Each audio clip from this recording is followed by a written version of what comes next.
Aniversario de la ciudad de San Felipe. Esta tarde nos acompañan nuestras autoridades, encabezadas por nuestro gobernador provincial, don Eduardo León Lescano. Gobernador, gracias por acompañarnos. También nos acompaña el alcalde de la comuna de San Felipe, don Patricio Freire Canto. También queremos saludar a la doña Adela Cubillo, que es la presidenta de la Sociedad de Historia y Arqueología de Aconcagua. También vamos a saludar muy cordialmente a nuestro conferencista, que en unos minutos más nos va a hablar sobre la política poblacional de la monarquía española, Fundación de San Felipe. Me refiero a nuestro amigo Jaime Lepe Fernández. Y por supuesto agradecer la presencia de cada uno de ustedes en esta interesante conferencia que mes a mes por supuesto realiza esta Sociedad de Historia y Arqueología de Aconcagua. En primer lugar, y antes de presentar a nuestro conferencista, nos entrega su saludo la presidenta de la Sociedad de Historia y Arqueología de Aconcagua, doña Adela Cubillo. Buenas tardes, agradecemos como Sociedad de Historia la presencia del gobernador, del señor alcalde y por supuesto de todos los invitados, de los miembros de la Sociedad de Historia. La charla que va a presentar hoy día Jaime Lepe Fernández obviamente tiene que ver con la celebración de 276 años de la Fundación de San Felipe, y en ese sentido nos adherimos por supuesto a esta celebración como Sociedad de Historia, y como Sociedad de Historia también tenemos una visión, ¿no es cierto?, de la preservación de la memoria. Y la preservación de la memoria tiene que ver con reforzar nuestra identidad, y ese es nuestro objetivo principal. La Sociedad de Historia se ha caracterizado a lo largo de los años, 70 años, 71 vamos a cumplir este año, se ha caracterizado principalmente por recordar la historia, por escribir la historia. La historiografía nacional en general ha hecho tiene una trayectoria de la historia de las ciudades. Santiago Lorenzo Schiaffino es uno de los principales historiadores que ha hecho historia del origen de las ciudades chilenas. Y por lo tanto, en ese sentido, la Sociedad de Historia también ha contribuido a la historiografía nacional con publicaciones con socios nuestros, como Benjamín Olivares, por supuesto, ¿no es cierto?, el padre Bernardo Cruz, etc. Y esta charla que nos va a presentar hoy día don Jaime tiene que ver entonces con esa preservación de la memoria, es decir, no olvidar lo que fuimos, ¿no es cierto?, y para qué fue fundada la ciudad y por qué fue fundada. Así es que muchas gracias por venir y dejamos a don Jaime. Muchas gracias.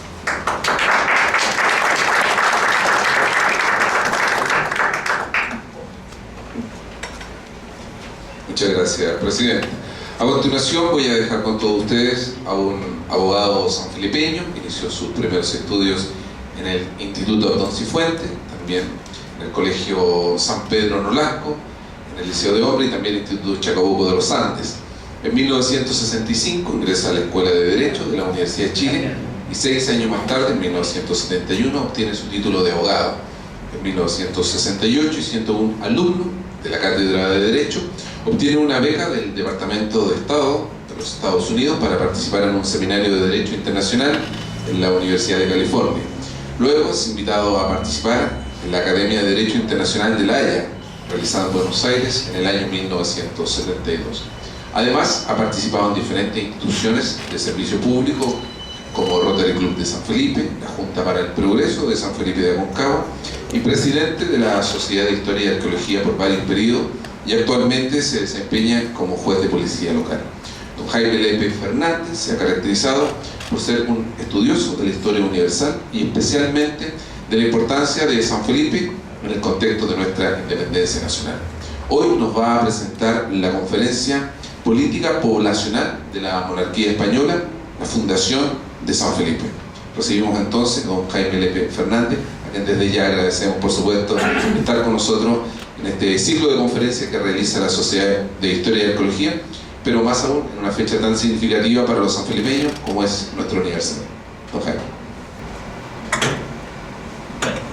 Muy buenas tardes. Para mí es honroso y a la vez un desafío, no deja de tenerme inquieto, el dirigirme a ustedes en esta oportunidad en que celebramos los 276 años. El tema que me he propuesto tratar hoy día se refiere a la fundación de San Felipe, obviamente, pero un poco más amplio. ¿Por qué? Porque quisiéramos hacer tratar de hacer un panorama general de por qué se fundó, a qué obedeció. Y para eso tenemos que partir en la historia un poco más atrás, precisamente en el año 1700. En el año 1700 fallece el último rey de la dinastía de los Austrias en España, Carlos II. Y eso provoca, por el testamento que deja, un cambio de dinastía en España. Porque él designa como heredero único y universal de todas sus posesiones, reinos, sin limitación alguna, dice el testamento, a un sobrino nieto. Y ese sobrino nieto era nada menos que nieto del gran rey Luis XIV de Francia, que tenía el título de duque de Anjou, y se llamaba Felipe, por lo tanto pasa a reinar en España con el título de Felipe V.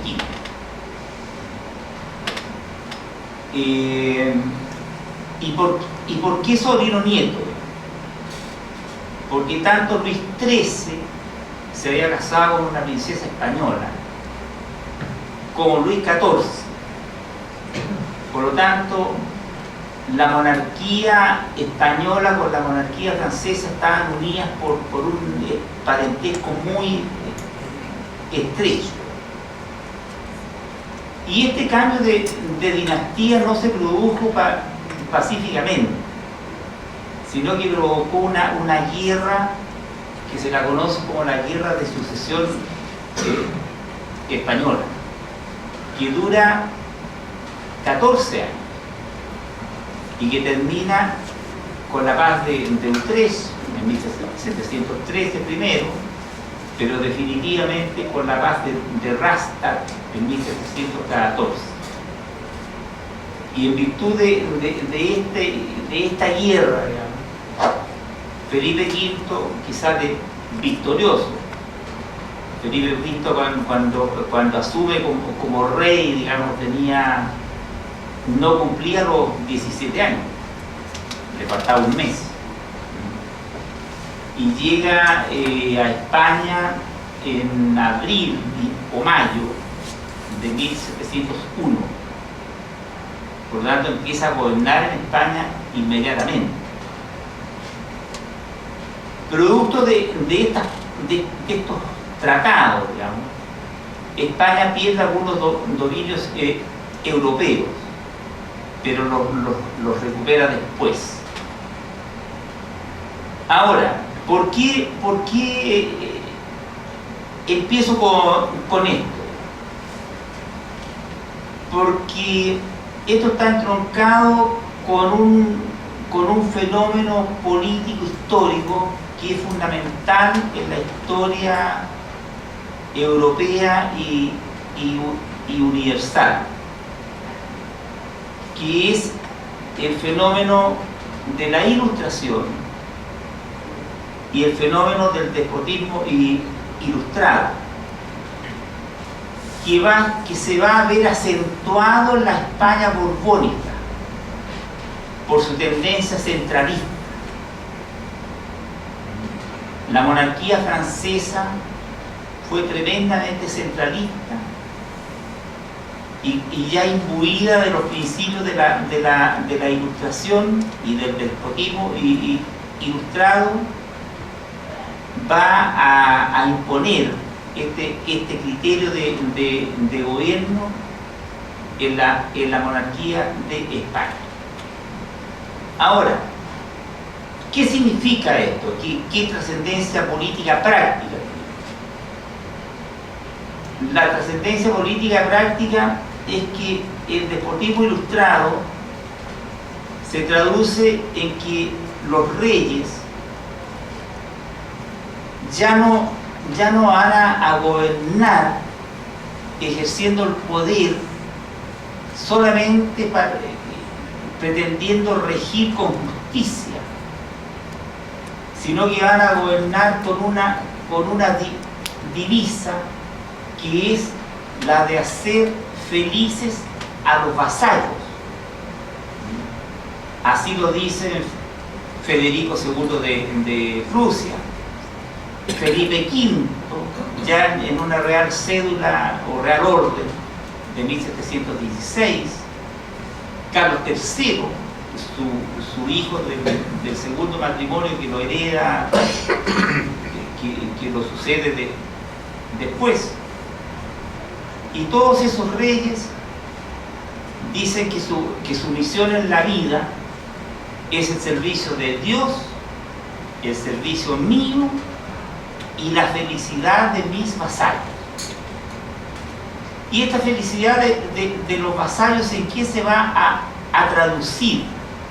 En general y en particular en Chile y en otros dominios españoles.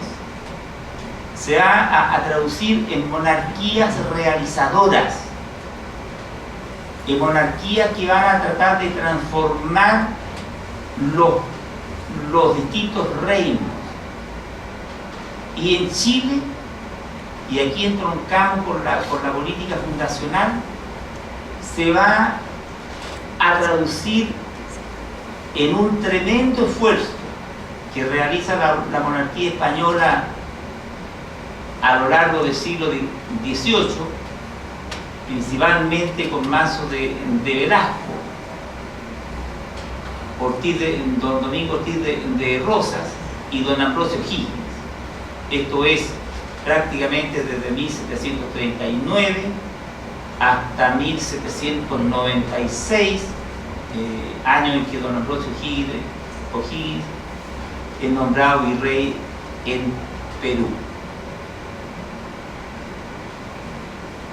De tal forma que una manera, digamos, cómo entienden los reyes borbones de España, de procurar el progreso, de procurar mejores condiciones de vida, mejores condiciones de educación, mayor acceso a la justicia, una administración más cercana y una administración de justicia también más cerca, y por lo tanto todo ello traducido en vasallos con un grado de felicidad más grande que el anterior, ¿cierto?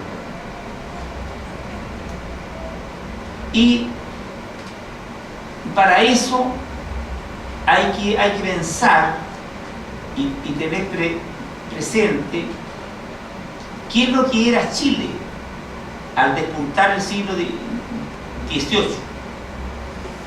Un gobernador, el año 1704, y el mismo Manso de Velasco en Carta al Rey, el año 1739, se refieren casi con las mismas palabras. Desde Coquimbo al Biobío, en 300 leguas españolas, digamos, una legua española con 5,5 kilómetros, solamente existían los centros poblados o las ciudades de La Serena, de Valparaíso, de Santiago, de Chillán, Concepción, Valdivia y Castro. De tal manera que de Santiago al Biobío era un solo páramo, no había nada. Y existían estancias, haciendas, chacras, rancheríos preferentemente de españoles, pero también rancheríos de indios. Y ese era el Chile, digamos, y la gente estaba dispersa en los campos. Los corregidores, que eran los funcionarios reales encargados de administrar el corregimiento, digamos, que era una repartición administrativa, los notarios, los jueces y los curas eran trashumantes. Los corregidores no, que normalmente gobernaban desde sus haciendas, pero los notarios, los jueces y los curas no, y se iban trasladando de hacienda en hacienda porque ahí los hospedaban, ¿no es cierto? Ahora, no pensemos en las haciendas del siglo XIX y del siglo XX, con las mansiones que todos alguna vez habremos visto, digamos, o en el Palacio de la Embajada en Pirque, o en nuestro añorado Palacio de Quilpué acá, o en la casa de la hacienda del Huique en Colchagua. No, las haciendas de principios del siglo XVIII, sus dueños, un obispo dice que tenían casas muy limitadas, primero con techo de paja, ni siquiera de teja, y un par de ranchitos más que servían como de oficina en las haciendas o estancias. Y muchos, por no decir casi todos los habitantes principales de Santiago que tenían hacienda, no más de 10 permanecían 2 meses seguidos en Santiago y el resto estaba en el campo. Por lo tanto, era una vida bastante pobre. Y ese obispo también dice que la gente en el campo vivía pobremente y vestida toscamente. Entonces, esa es la realidad con que parte el siglo XVIII. Un país, un reino ruralizado. Se llama así el proceso que se produjo a lo largo del siglo XVII, ¿no es cierto? Luego de un desastre que se llama el desastre de Curalaba en 1598, en que un famoso cacique Pelantaro no solo derrota, sino que mata al gobernador de Chile en Curalaba, cerca de Lumaco. Ahí empieza a producirse a lo largo del siglo XVII lo que se llama el proceso de ruralización, que es este cuadro que les he pintado. Pero al empezar el siglo XVIII, por influencia de los obispos y peticiones de algunos gobernadores, pero mucho más empeñosos los obispos, y en esto se distinguieron primero el obispo González de la Puebla y en segundo lugar el obispo Luis Romero, muy a principios del siglo XVIII, le escriben al rey y le piden que es absolutamente necesario para moralizar, para cristianizar y para administrar mejor la justicia y el gobierno, concentrar a los españoles que estaban dispersos en el campo, y también uno de ellos habla de concentrar a los indios en pueblos. Pero se llegó a la conclusión de que era más posible y más fácil hacer pueblo de españoles primero, porque ellos emplean la frase porque eran de una naturaleza más sociable que los indios. Claro, porque los indios, el mapuche, digamos, no era no era propiamente sedentario. Ustedes saben que había muchos trapasijes de poblaciones entre Chile, el sur argentino, en fin. Entonces costaba, digamos, reducirlo, y por tradición costaba reducirlo a un lugar determinado, con reglas, con ciertos reglamentos. Y entonces, a principios del siglo XVIII, en una fecha tan temprana como 1703, el nuevo rey ordena, acogiendo las peticiones de los obispos, ordena ejecutar una política de población en Chile. Y para esto dicta otra Real Cédula en 1713, en que se crea, digamos, o se ordena formar una primera junta de poblaciones, que iba a ser el organismo encargado de planificar y de dirigir el proceso de poblamiento en Chile. De acuerdo a esta Real Cédula, se hace el intento fallido de fundación de Quillota el año 1717. Digo fallido porque, pese a todos los esfuerzos del gobernador interino José Santiago Concha, Quillota quedó fundada en los papeles, pero quedó prácticamente abandonada por años, y tiene que pasar 22 años hasta que un nuevo gobernador, que venía adornado de muchas virtudes, digamos, y ya cargado de bastantes honores y prestigio, como don José Antonio Manso de Velasco y Samaniego, llega a Chile el año 1737. Pero entre el 37 y el 39, que empieza ya a preocuparse de la política de poblaciones, tiene que preocuparse de pacificar la frontera, porque los mapuches periódicamente, ¿no es cierto?, se rebelaban, y él parte para el sur en el 38, fines del 38, y logra convocar a un parlamento, que no fue el único parlamento. En la historia colonial chilena hubo varios,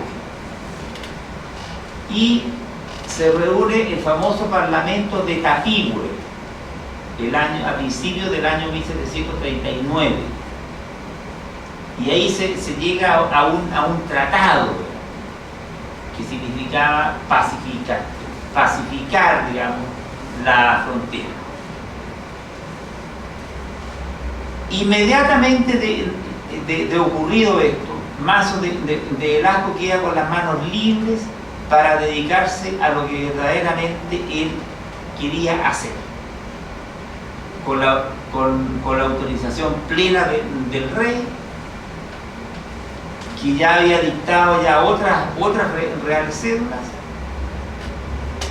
y crea o funda la primera ciudad, que fue la ciudad de Los Ángeles.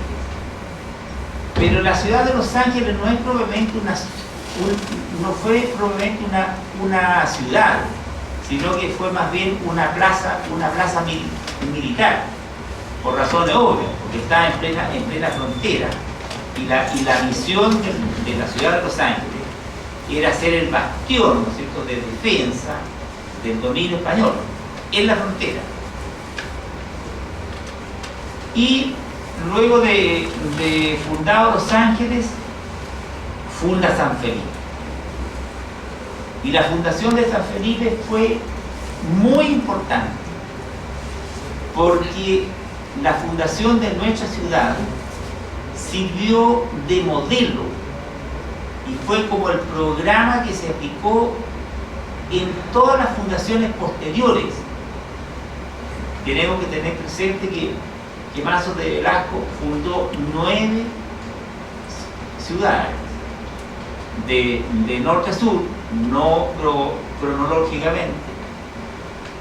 Fundó Copiapó, San Felipe, Melipilla, Rancagua, San Fernando, Curicó, Talca,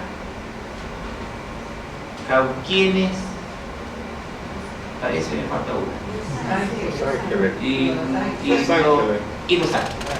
Ahí. 9.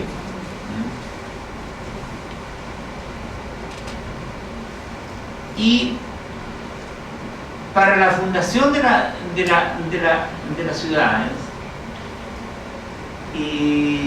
la corona no lo hizo en forma improvisada, sino que creó instituciones e instituyó funcionarios especializados. La institución más importante fueron, digamos, porque hubo varias a lo largo del siglo, fueron las juntas de poblaciones. Y estas juntas de poblaciones, que estaban formadas por el gobernador, por el obispo, por un oidor de la Real Audiencia, por el fiscal de la Real Audiencia y por 2 o 3 más funcionarios más, tenían por objeto la administración general y la supervisión de la fundación de la ciudad. La primera, el rey ordena crearla en 1713, la segunda en 1717, al fundarse fallidamente Quillota, pero cuando se crea ya la Junta de Poblaciones con más, digamos, más completa, fue el año 1744, ya cuando Mazo de Velasco había fundado casi toda la ciudad, de tal forma que Mazo de Velasco no necesitó Junta de Poblaciones para fundar la ciudad, pero sí el asesoramiento, ¿no es cierto?, de la Real Audiencia y de los distintos otros funcionarios del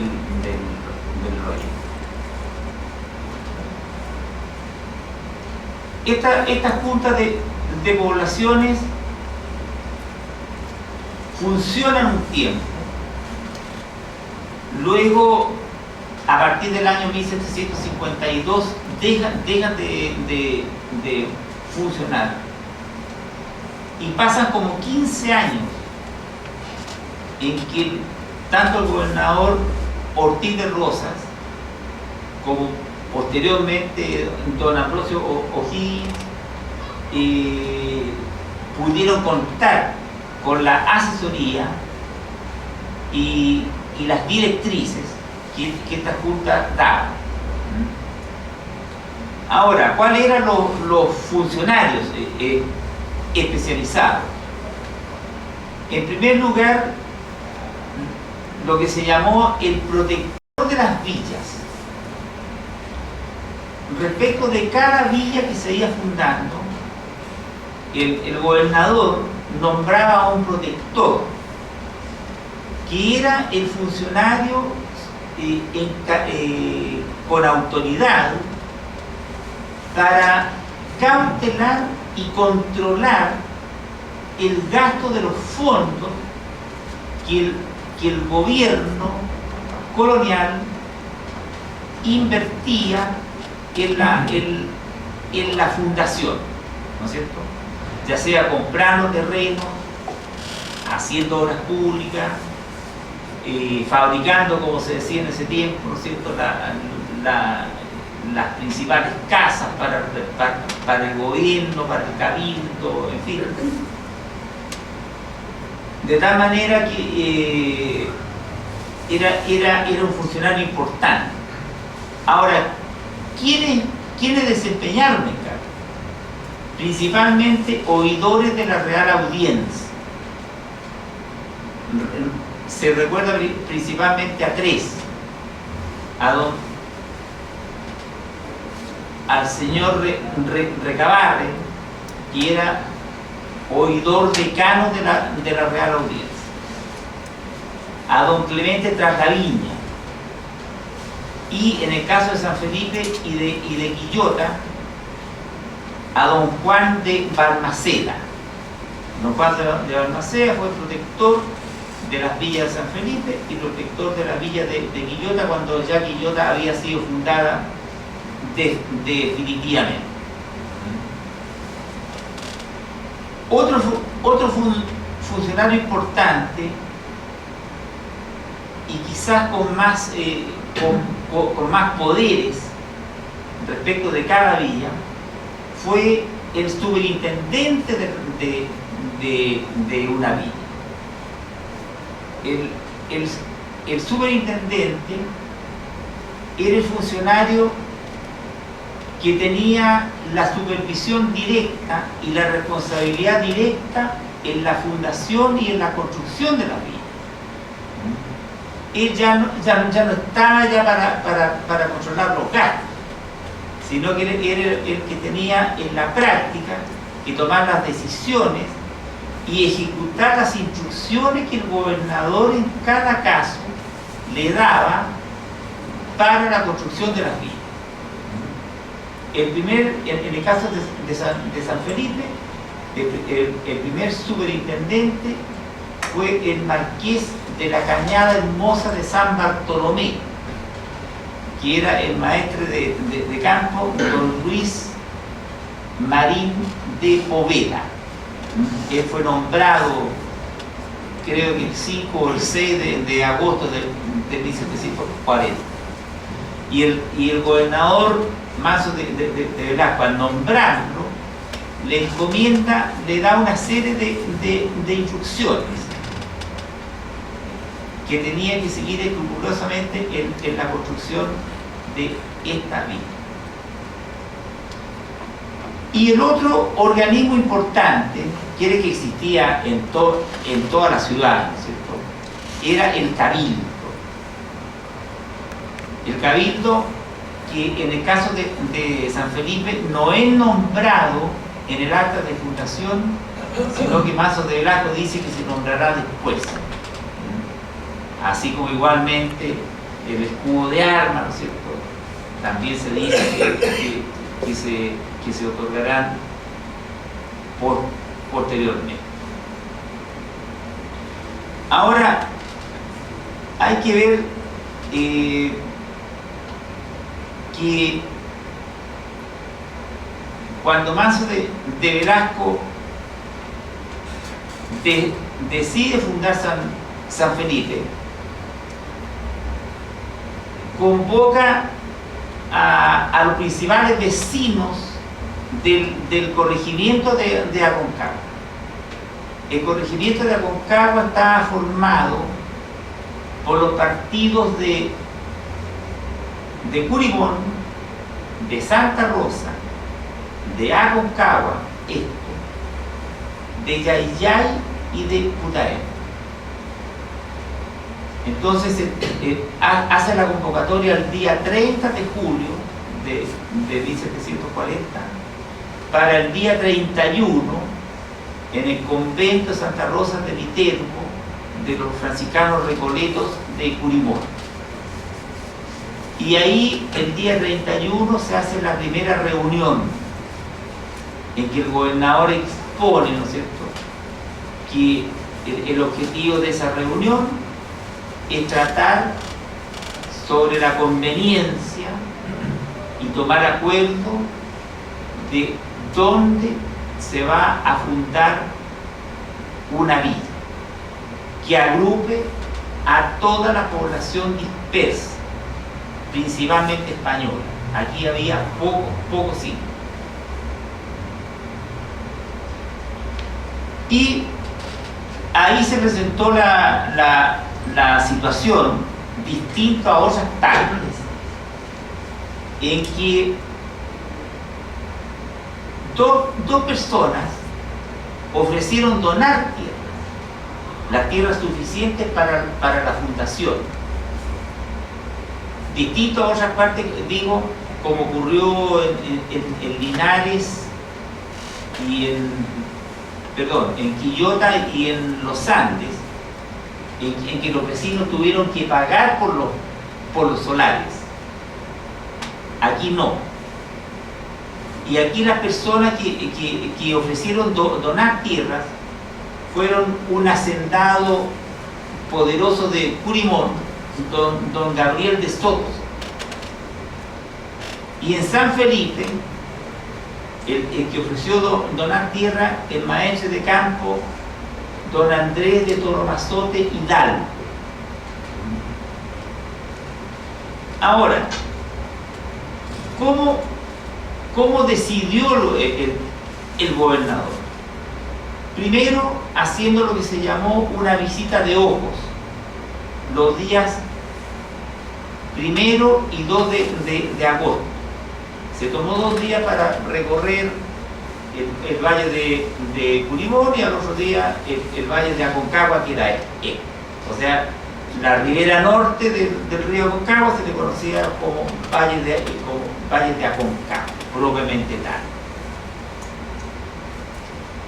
Y para decidir, el día 3 de agosto, tuvo que considerar también el gobernador la legislación española, que venía desde bastante atrás, ya desde Carlos V, con una real provisión del año 1523, según algunos historiadores, y del 1526, según otros. Después dicta otra real cédula, Carlos V, 1542. Y esas disposiciones prácticamente las repite su hijo, Felipe II, en una real cédula de 1573. Y todas esas leyes son recogidas en la recopilación de leyes de Indias del año 1680. Esa es la legislación con que se encuentra Mazo de Velasco, pero que correspondían más bien al proceso de poblamiento que tuvo lugar en el siglo XVI. En el siglo XVI ya veíamos que se habían fundado varias ciudades: Santiago, Valparaíso, Serena, Valdivia, en fin. Pero el rey y el gobernador se dieron cuenta que tenían que dictarse leyes nuevas para la fundación de las ciudades del siglo XVIII. Entre otras razones, porque la situación respecto de la tierra era distinta. En el siglo XVI sobraban tierra por el proceso de conquista. En el siglo XVIII, casi todas las tierras en que se fundaron las ciudades nuevas eran tierras particulares. Bueno, y se dictan una serie de disposiciones que ya hemos mencionado algunas: 1703, 1713, 1716, 17, 1744, 45. Entonces, toda esa legislación nueva va adecuando el régimen jurídico a la situación nueva.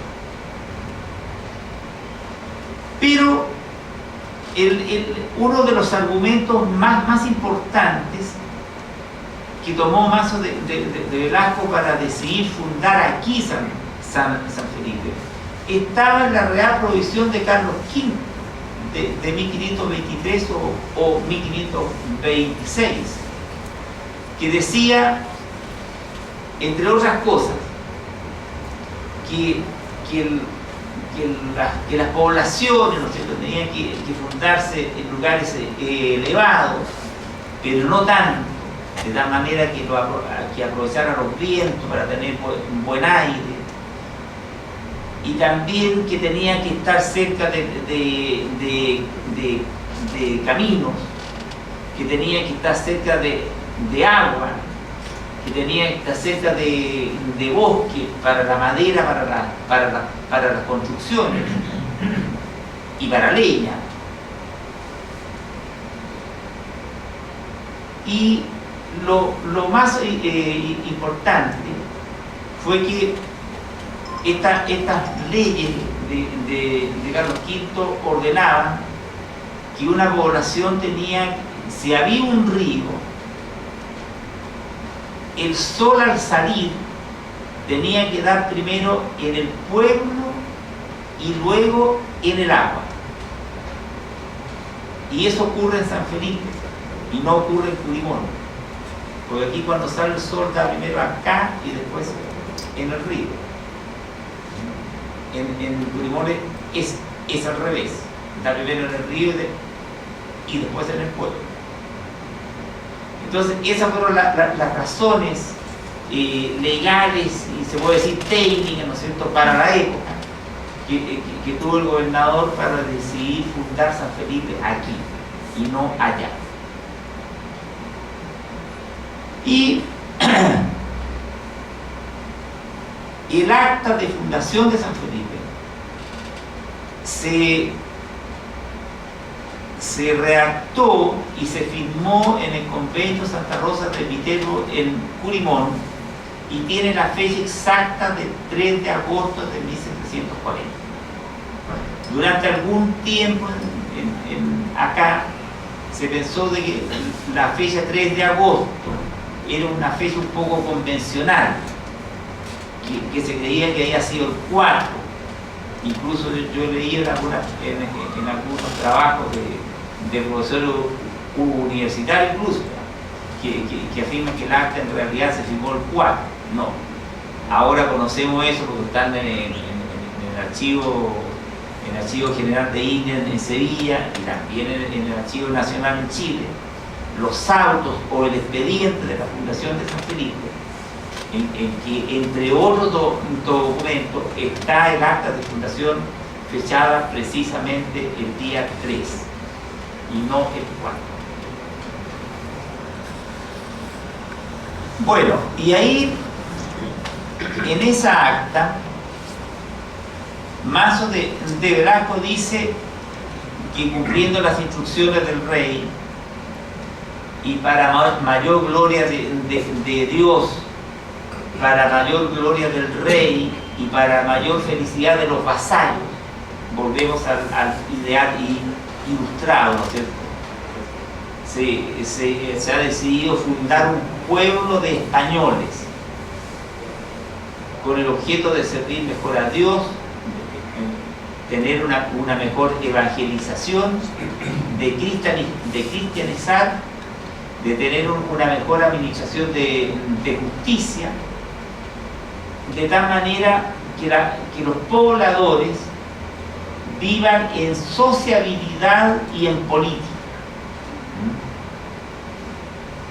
Es decir, todo esto tenía por objeto de ir civilizando, ¿no es cierto?, a esta población que por casi un siglo estuvo dispersa y que en todos los órdenes de la vida vivieron en condiciones muy limitadas y, por no decirlo, padecieron de una gran ignorancia.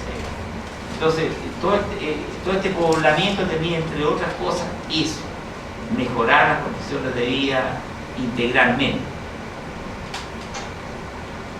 Ahora,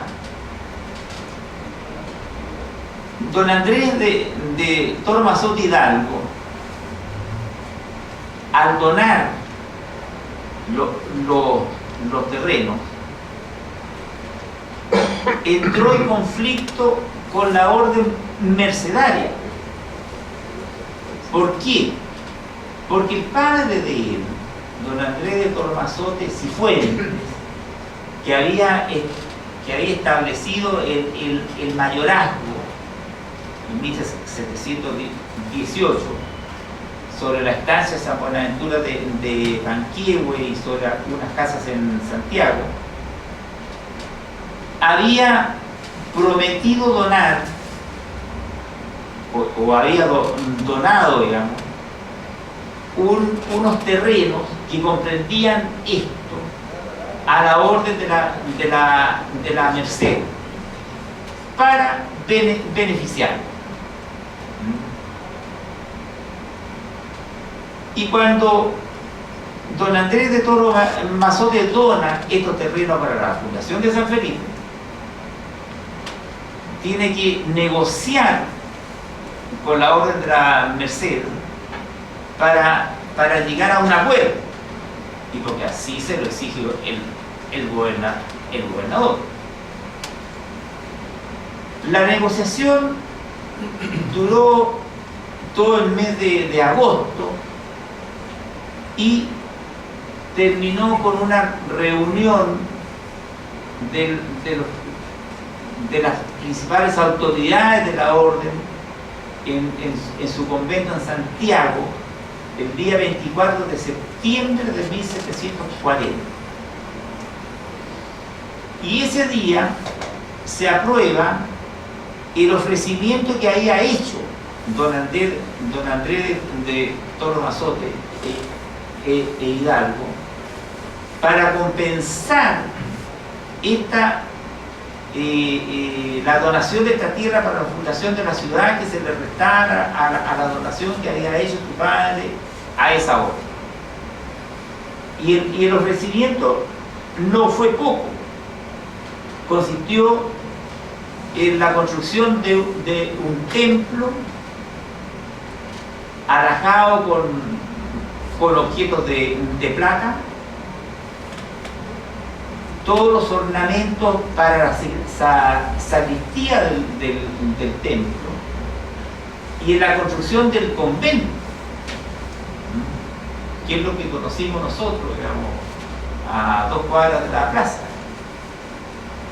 Queda de eso solamente el campanario solitario ahí en Tornasote con Mercedes, pero toda esa manzana, toda la manzana fue el templo y convento de la Mercedes. Solucionado eso, Manso de Velasco le pide a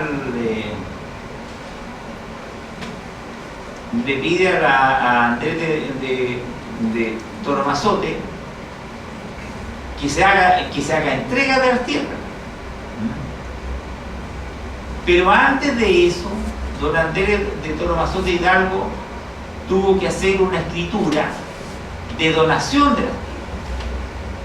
Y esa escritura tiene fecha 5 de agosto de 1740. Y que hace una donación pura y simple, sin condición alguna, de 49 cuadras. Esas 49 cuadras se aumentaron después a 63 cuadras. Y además se le agregaron 180 cuadras que corresponde a la parte baja de Parracía, digamos, donde estaba la Sacra Parracía antiguamente, hasta donde se junta el río Aconcagua con el estero Quilpué y el río de Putaendo. Todo eso, y desde de norte a sur. Y eso para ejidos y dehesas.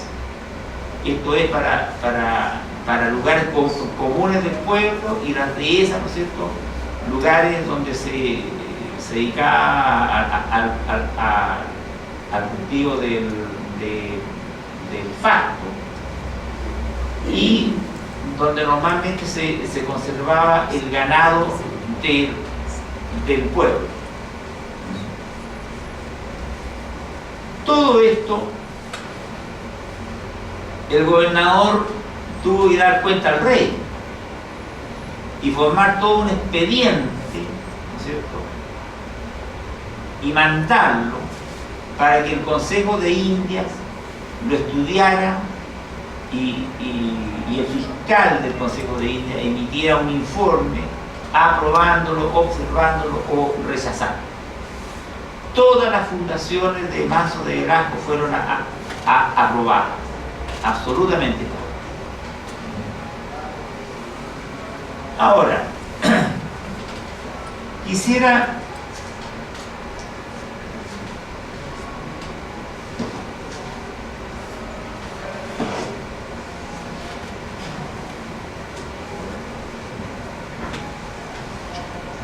dar alguna información sobre el primer cabildo.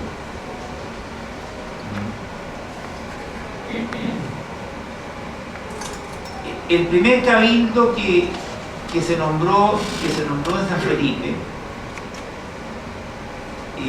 fue nombrado el día 11 de septiembre de 1744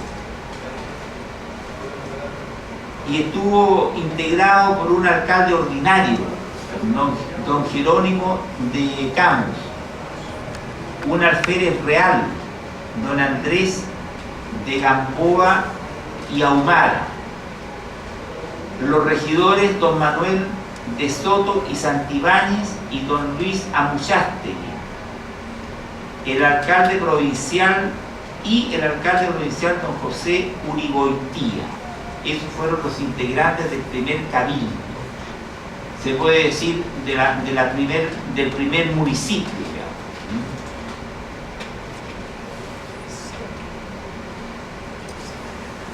Y el corregidor, bueno, San Felipe fue fundado como Villa San Felipe el Real, en homenaje al rey.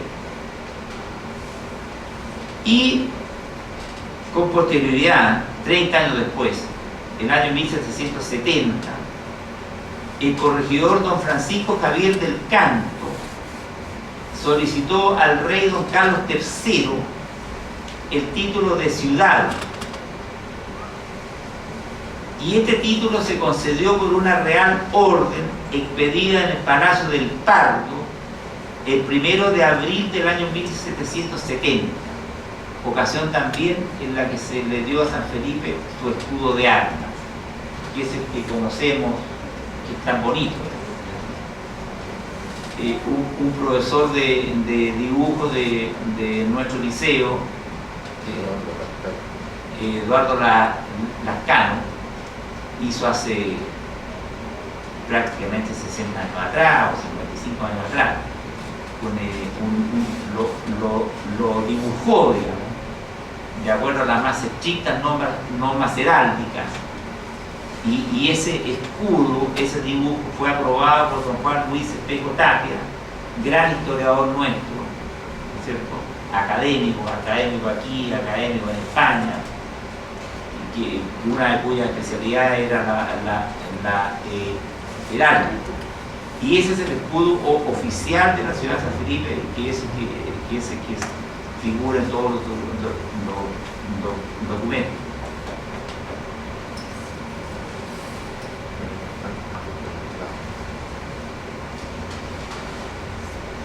También quisiera decir que cuando se realiza el reparto de los solares, que en definitiva fueron alrededor de 223 en todo el pueblo, 4 por manzana. Y el criterio fue que la gente más importante, ¿no es cierto?, qué sé yo, gente que tenía algún cargo importante, gente hacendado rico, gente pudiente, en fin, con criterios de esa época, se le asignaron solares cerca de la plaza. de tal manera que todas las personas que tenían sus solares hasta 2 cuadras de la plaza, se puede decir que era la gente principal. Y hay una lista que la elaboró Eduardo Cavieres en un estudio sobre los solares de San Felipe, basado en el nobiliario de la Capitanía General del Reino de Chile de don Juan Luis Espejo, de estos vecinos importantes. En primer lugar, es decir, importantes no solo acá, sino que estaban vinculados con las principales familias en Santiago. En primer lugar, don Jerónimo de Campos, que fue corregidor, dueño nada menos de la estancia San Regis. La estancia San Regis en la cual San Esteban era verdaderamente un feudo, era inmensa.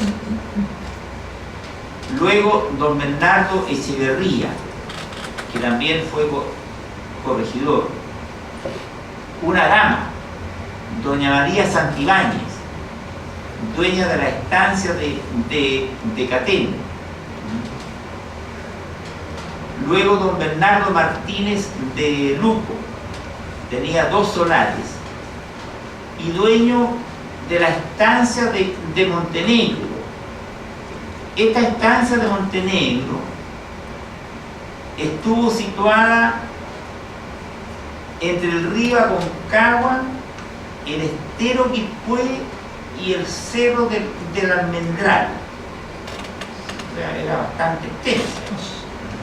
Esa era la estancia de Montenegro. Y también este señor Martínez de Lugo tenía tierras en el Encón. Ocupó el cargo igualmente de corregidor. Luego don Manuel de la Puebla tenía chacra en el Encón e igualmente fue corregidor. Y don Tomás de Vicuña, dueño de la estancia de Putaén. Esos eran los principales vecinos que tuvo San Felipe.